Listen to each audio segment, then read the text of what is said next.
नमस्कार दोस्तों। आज की वीडियो में हम एक ऐसे ऐतिहासिक किले की सैर करने वाले हैं जिसका निर्माण कुछ सालों तक नहीं बल्कि कई दशकों तक चलता रहा और जिसमें एक दो नहीं बल्कि कई सारी पीढ़ियों का सक्रिय योगदान रहा। जी हाँ, हम बात कर रहे हैं आगरा के मशहूर लाल किले की। लाल किले का 70% पार्ट आज की डेट में इंडियन आर्मी की देखरेख में है और केवल 30% हिस्सा ही पर्यटन के लिए ओपन है। अगर हम लाल किले के इतिहास की बात करें तो यहाँ सिर्फ मुगल शासकों ने ही नहीं बल्कि लोदी वंश और बहुत सारे हिंदू राजाओं ने भी शासन किया है। हालांकि उनका शासनकाल उतना लंबा और प्रभावी नहीं रहा जितना कि मुगल कालीन बादशाहों का रहा है, बट यहाँ बहुत सारे बादशाहों ने कई वर्षों तक शासन किया। 1504 में सिकंदर लोदी ने इस किले की नींव रखी थी। इसके बाद 1526 में मुगल शासकों ने यहाँ अपना शासन स्थापित किया। इसी किले में 1530 में मुगल सम्राट हुमायूं को मुकुट पहनाया गया। अभी ये जो सामने बड़ा सा बरामदा आपको दिख रहा है, ये दीवाने आम है जिसका उपयोग बादशाह आम जनता की फरियाद सुनने के लिए करते थे। इसका निर्माण शाहजहां ने 1627 में अपनी दरबार लगाने के लिए करवाया था।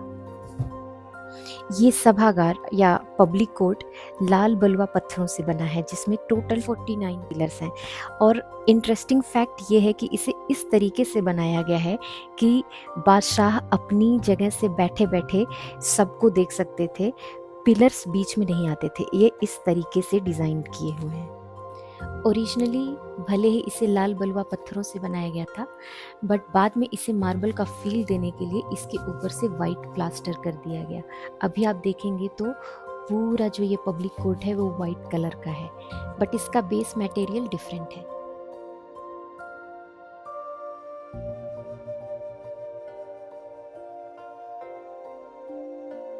ये जो 3 झरोखे आपको दिख रहे हैं, यहाँ पे सेंटर में राजा का आसन लगता था और ये जो नीचे पत्थर है वहाँ पे उनका पेशकार बैठता था। पिलर्स के पास मिनिस्टर्स खड़े होते थे और वहाँ नीचे की तरफ आम जनता।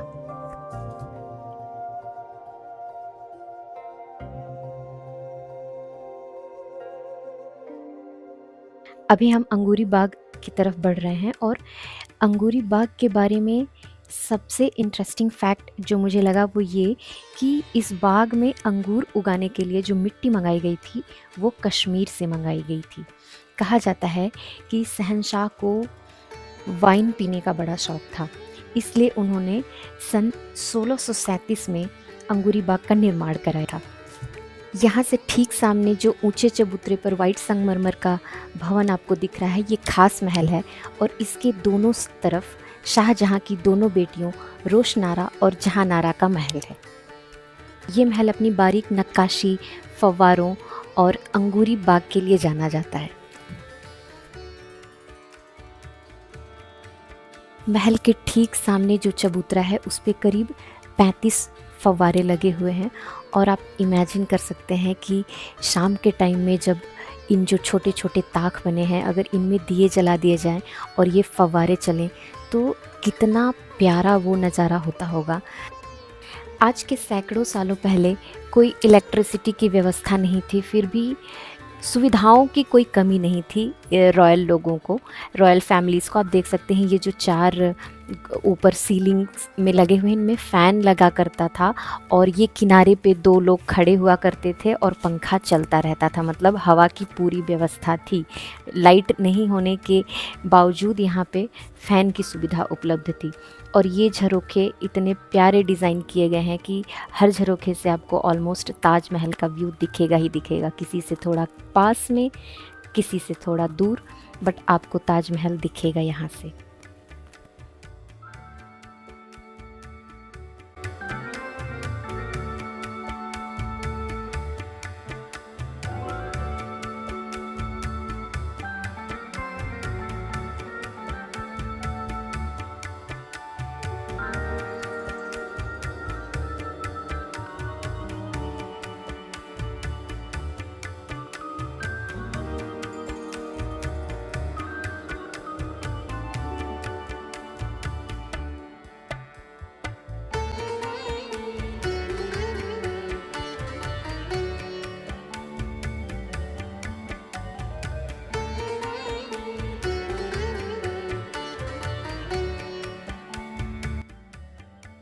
आगरा फोर्ट की जो बाहर की बाउंड्री है उसके किनारे किनारे खाई बनाई गई है और उन खाइयों में मगरमच्छ और बहुत सारे जल जीव थे खतरनाक वाले, उनको छोड़ा जाता था ताकि अगर दुश्मन आक्रमण करे तो एक सेफ्टी लेयर था, ये उस टाइम का क्रिएट किया गया था।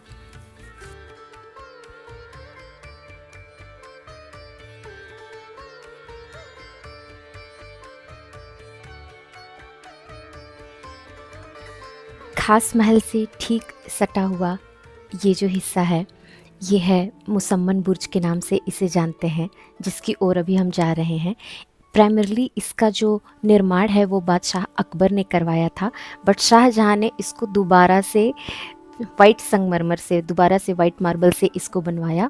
अगर हम स्ट्रक्चर की बात करें तो ये अर्ध अष्टकोणीय संगमरमर का टावर है, 6 मंजिला है ये, और शाहजहाँ ने अपने जीवन के जो आखिरी दिन थे वो यहीं पे बिताए थे। इसे शाह बुर्ज या समन बुर्ज या जैस्मिन टावर बहुत सारे नामों से जाना जाता है। ये आगरा के किले के सबसे खूबसूरत हिस्सों में से एक है और एक हिस्सा इसका यमुना नदी की तरफ खुलता है।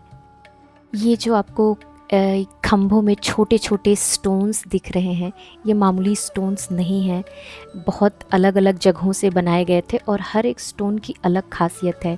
जो गाइड थे उन्होंने हमें एक दो स्टोन्स में ऐसे टॉर्च जला के दिखाया और बहुत ही प्यारा रिफ्लेक्शन था। मतलब वो मैं एक्सप्लेन तो नहीं कर सकती और मेरे पास वीडियो भी नहीं है, बट अगर आप आगरा किला घूमने जाते हैं तो आप इन बारीकियों पे ज़रूर ध्यान दीजिएगा।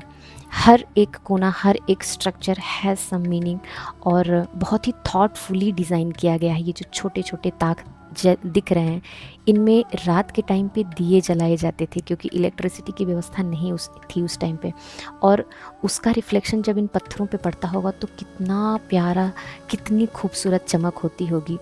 मैं सोच सोच के बहुत अच्छा लग रहा है। नीचे हमने जो सभागार देखा था वो दीवाने आम था और ये जो हिस्सा आप देख रहे हैं ये दीवाने खास का हिस्सा है, जहाँ पे शाही लोगों का दरबार लगता था। मेन मंत्री और बहुत सारे जो अच्छे अच्छे पदवे के लोग थे वो बैठते थे यहाँ पे। और यहाँ पे आपको स्टोन्स भी दिखेंगे अभी आगे वीडियो में, जिस पे राजा बैठते थे और यहीं पे दरबार लगाते थे। दीवाने खास का ये हिस्सा है। 1803 में जब अंग्रेज़ों का आक्रमण हुआ तो आप ये देख सकते हैं जो होल आपको दिख रहा है, एक तोप का गोला यहाँ भी टकराया था और यहाँ पे टकराने से पहले ये जो ब्लैक कलर का कसौटी पत्थर दिख रहा था वहाँ से होते हुए ये पत्थर जाके यहाँ पे टकराया और इसकी वजह से जो कसौटी पत्थर या जिस पे राजा बैठ के न्याय करते थे वो चबूतरा भी टूट गया, छतरी पूरी डिस्ट्रॉय हो गई और वहाँ ऊपर जाके भी उसने एक होल बना दिया।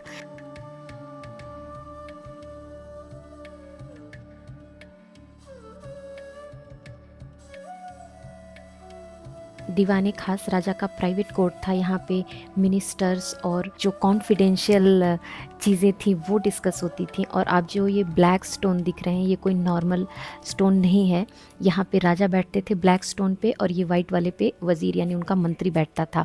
जो ब्लैक वाला पत्थर है वो कसौटी पत्थर है जिस पे घिस के सोना चेक किया जाता है। तो ऐसे ही राजा का भी न्याय खरा होना चाहिए, सोने की तरह खरा होना चाहिए। तो बहुत ही थॉटफुल था सब कुछ पहले का सिस्टम जो है। आपको ये जो हिस्सा दिख रहा है ये शाही हमाम है। ये उस टाइम का मिस्ट्रीसियस कूलिंग सिस्टम था। यहाँ ऊपर दो बड़े बड़े पॉट रखे गए हैं ब्रास और कॉपर के, जो कि सर्दियों में जिनमें कि गर्म पानी भरा जाता था और गर्मियों में ठंडा पानी, और वो वहाँ से वो पानी इन दीवारों में आता था जो कि इन दीवारों को अलग अलग मौसम में ठंडा और गर्म रखने का काम करता था। आपको ये जो वॉल्स दिख रही हैं ये खोखली दीवारें हैं और अंदर से इसका स्ट्रक्चर के बारे में तो मुझे बहुत ज़्यादा जानकारी नहीं है, बट ये दीवारें खोखली हैं। अगर आप एक जगह पे बोलोगे कान लगा के तो दूसरी जगह से आप सुन सकते हैं कहीं दूर से। ये हमने ट्राई किया था। किसी भी जगह को सिर्फ घूमना और एक है उसका इतिहास जान लेने के बाद उसको देखना, टोटल नज़रिए का डिफरेंस हो जाता है। अगर आप किसी चीज़ की पृष्ठभूमि थोड़ी जान लो तो सेम चीज़ को देखने का नज़रिया बदल जाता है। इसलिए आप किसी भी ऐतिहासिक स्थल पे जाते हैं तो थोड़ा सा पहले रिसर्च ज़रूर करके जाएं, आपको उस जगह को घूमने का मज़ा दुगना हो जाएगा।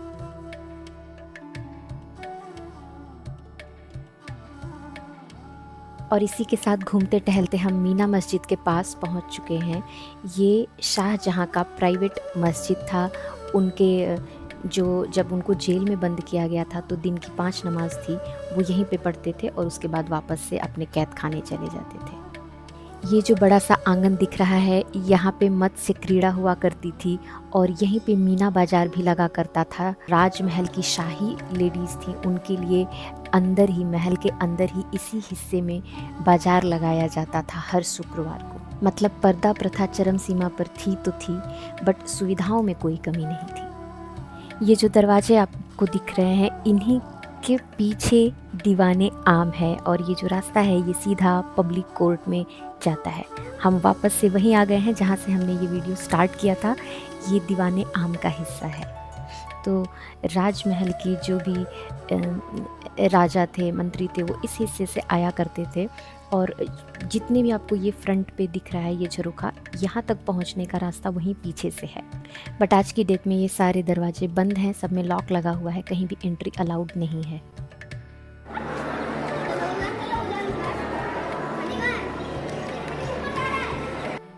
यहीं दीवाने आम के ठीक सामने आपको जॉन रसल कॉल्फिंग की कब्र देखने को मिल जाएगी, जो कि ईस्ट इंडिया कंपनी के ब्रिटिश एडमिनिस्ट्रेटर होने के साथ साथ नॉर्थ वेस्टर्न प्रोविंस के लेफ्टिनेंट गवर्नर भी थे। 9 सितंबर 1857 में इनकी मृत्यु कालरा की वजह से हो गई थी और इनको यहीं पे दफना दिया गया था। बहुत बार इनकी जो कब्र है उनको रीलोकेट करने का भी ट्राई किया गया, बट आई थिंक इनकी फैमिली ने मना कर दिया, जो भी रीज़न रहे हो, but this is what I know from my research.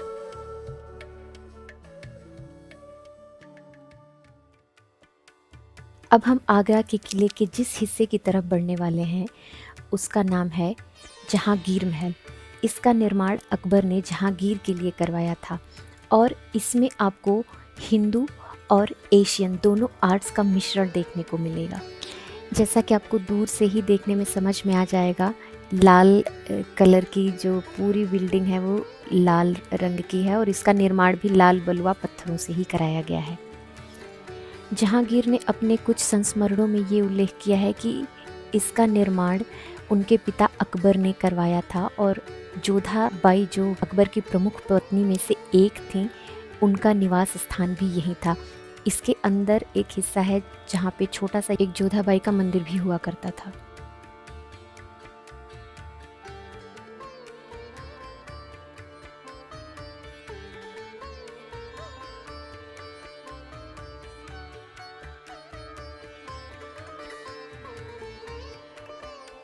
अब ये जो आपको एंट्री दिख रही है, इसके बारे में एक बहुत ही इंटरेस्टिंग फैक्ट ये है कि ये जो पूरा हॉल आपको दिख रहा है, यहाँ पे राजा की जब एंट्री होती थी तो पहले कोई लाउड स्पीकर वगैरह तो था नहीं, तो इसको इस तरीके से डिज़ाइन किया गया है कि इसमें आवाज़ गूंजती है। तो जब भी उनके आने की अनाउंसमेंट करनी होती थी तो दोनों तरफ ड्रम्स लेके खड़े होते थे, बजाते थे और वो आवाज़ को और एम्प्लीफाई कर देता था और दूर दूर से लोगों को यहाँ पता चल जाता था क्योंकि राजा आने वाले हैं और उनके स्वागत के लिए यहाँ ऊपर रानियाँ खड़ी हो जाती थीं और शाही दासियाँ। ये जहांगीर महल का अंदर का हिस्सा है जिसमें लेफ़्ट हैंड साइड को डाइनिंग हॉल और राइट हैंड साइड पे जहांगीर का बेडरूम हुआ करता था। पहले कोई दरवाजे नहीं थे तो कर्टेंस लगते थे, बहुत ही खूबसूरत अलग अलग तरह के कर्टेंस लगा के एक बैरियर क्रिएट किया जाता था। जो आज के टाइम में डोर्स काम करते हैं वो पहले के टाइम में दरबान और कर्टेंस काम किया करते थे। ये जो छोटे छोटे ऊपर में झरोखे दिख रहे हैं आपको, यहाँ पे हरम की लेडीज़, शाही जो लेडीज़ होती थी वो हुआ करती थी। बीच में कोई सांस्कृतिक प्रोग्राम चल रहा है, मुजरा चल रहा है या कुछ भी ऐसा डांस वगैरह का प्रोग्राम चल रहा है तो ऊपर से बादशाह देखते थे और किनारे किनारे उनकी शाही लेडीज़ खड़ी होती थी। चाहे पिलर्स हों यहाँ के, चाहे जो किनारे किनारे में सेंटर में आपको जो भी नक्काशीदार काम दिख रहा है ये सब हैंड मेड है, सब हाथ की नक्काशी की गई है। कितना टाइम और कितना एफ़र्ट लगा होगा उस टाइम पे इतनी बारीकी से, इतनी बारीकी का काम करने में। आप देख लीजिए कितना खूबसूरत है। छोटे छोटे मल्टीपल पीसेस के स्टोन है और फिर भी इतना बड़ा ढांचा टिका हुआ है इतने सालों से। क्या गजब, क्या कमाल की उस टाइम का कितना कमाल का आर्किटेक्चर था। खूबसूरती और मजबूती दोनों से कोई कॉम्प्रोमाइज़ नहीं।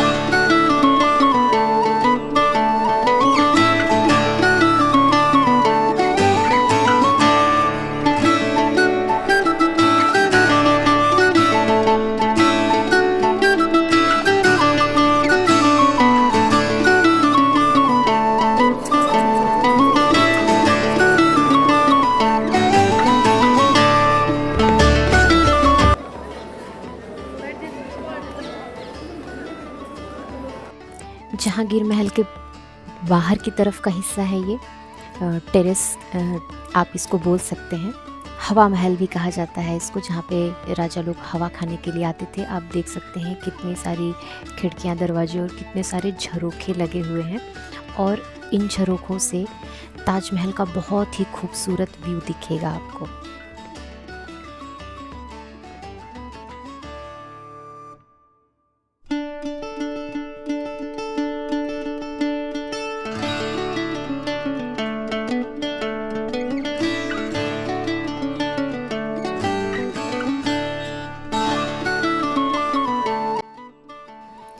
जैसा कि मैंने पहले बताया कि आर्किटेक्चर से कोई कॉम्प्रोमाइज़ नहीं, तो ये वाटर ड्रेनेज सिस्टम है।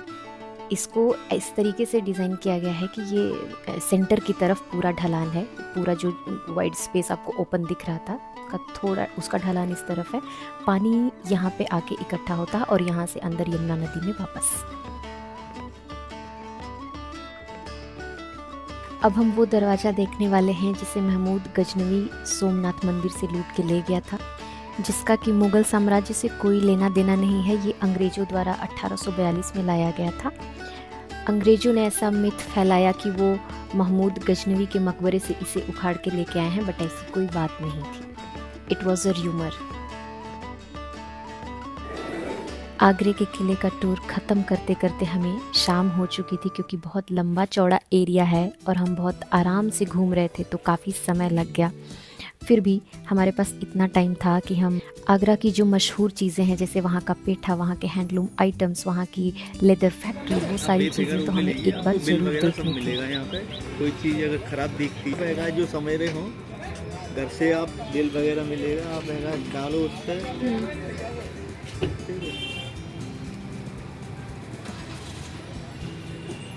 आगरे का फेमस पेठा वो तो मिस कर ही नहीं सकते थे। तो शाम को हम गए और ये सारी प्लेसेस पे हमने थोड़ा थोड़ा, ज़्यादा नहीं, एक एक घंटे का टाइम दिया, बट सेम डे हमने ये सारी चीज़ें भी कवर की और फिर हम वापस आ गए अपने होटल। आराम से खाया पिया और इसी के साथ हमने अपने दिन की समाप्ति की। जो भी था, ये एक दिन का जो टूर था वो बहुत ही आराम से घूमते टहलते खाते पीते बहुत ही अच्छा समय गया। और लास्ट में जो हमारा स्टे था वो भी बहुत प्यारी सी जगह था।